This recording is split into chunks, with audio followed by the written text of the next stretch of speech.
All right, let's go through the plan one more time. Let's go through the indicators, the plans, and what we're looking at. Okay. Um, Again, guys, it's really all about the dollar. Um, you know, we're looking at this dollar. It's still under its 18-day moving average. All right. Um, it touched it and it's just pulling back. The eurozone is below its 18-day moving average. It's going down. This is going to put pressure on eurozone stocks if it keeps going down. Okay.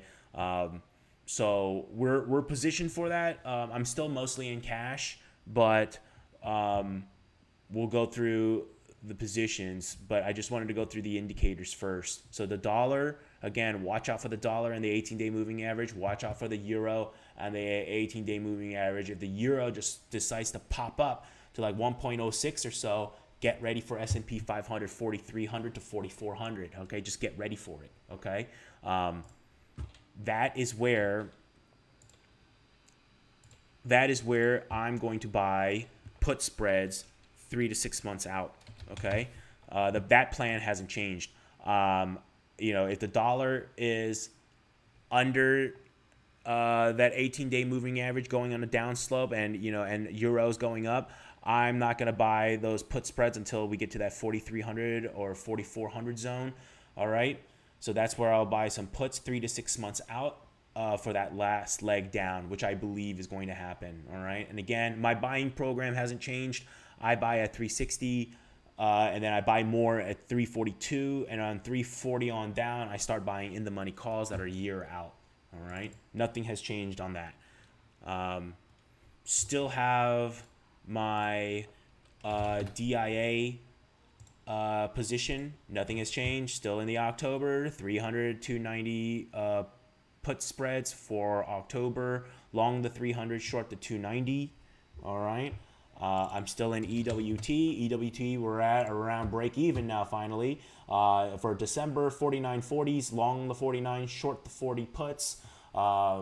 Looking for some action overseas in Asia. Okay, that's the Taiwan ETF. FEZ, the Eurozone stocks ETF, still in the November puts for 32.27, long the 32, short the 27 puts. Still in that position.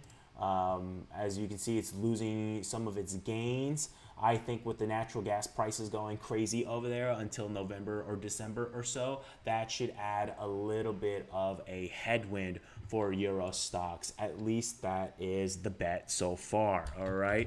UVXY, I'm still in those spreads. It's still in the 14.24 and the 15.25. Long the 14, short the 24. Long the 15, short the 20. Okay, I'm still looking for that big VIX spike. We'll see if we get it or not. Okay, we'll see if we get it or not. I have until December, so I do have some time on my side. All right. I also was able to transfer over my HUT shares from my long-term account to here. And yesterday I already posted that I sold some calls right here. Those calls are a little bit under the water. I sold it around like 22, I think 22 and 24. I scaled in. So I'm down maybe a couple of cents. Not too bad. We'll see. We'll see. I have until January, and they are more than double away. And it is above my cost basis. My cost basis on my HUT shares is like a little bit less than $4. It's like in the 370s and 380s now. All right, so I don't mind getting rid of them at 5. That would put me at the profit. So I sold those. We'll see what happens. I think it'll chop around and probably go down. And when it gets to around that 150, 160 zone, I'm gonna load up on way more shares. I'll probably increase my share count by 3x, 4x. Okay, and then it will still be a relatively small position. It is a very speculative stock, so I think it's more appropriate to be in my spec account anyway. But I do own shares of this. I do plan on buying more when it gets to 150, 160, but I did short some calls here. All right, and these are covered calls. What else? PPC. Still waiting for that 29 zone to enter in some shares, maybe some options, but I am looking at shares. And also too, the DGen play, okay, DGen. This is a DGen play, guys, okay? So don't be putting good money into this. This is a lotto, all right? I will be looking at doing some type of put play here. Again, this is just based on Azure's earnings. Azure, which is Microsoft's intelligence cloud solution, you know, they said they stole a few 100 million plus contracts from a competitor. Who could it be, right? Google's cloud solution services came in at really well too. They grew at 36%.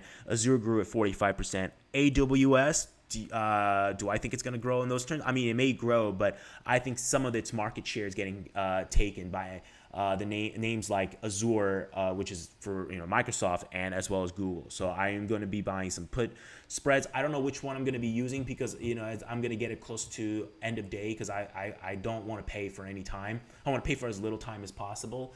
But we were looking at either the 117, 112 put debit spread, which would be long the 117, short the 112, or long the 116, short the 111. Okay, I at least want 4-1. I want around 4-1 reward to risk on this. Okay, because it's very well could go to 0. So for that risk, I want to get paid. I want to make sure that I get paid, rewarded for that risk I take. So I want that 4-1. I'm going to be very strict about that 4-1. All right. So I'll let you guys know on Discord which one I choose, okay? I'll come back about 15, 20 minutes before Discord and then go over this trade again, all right? So that's another trade. What's another one we are looking at? Ford doing extremely well. Ugh, what a missed opportunity that is. If it comes down, if Ford comes back down to like around 12.20, 12.30 or so, I might buy some shares for the long term. All right, 12.20, 12.30, I'm going to buy some shares for the long term. All right, so that's my plan for Ford as well. All right, so that's my plan. All right,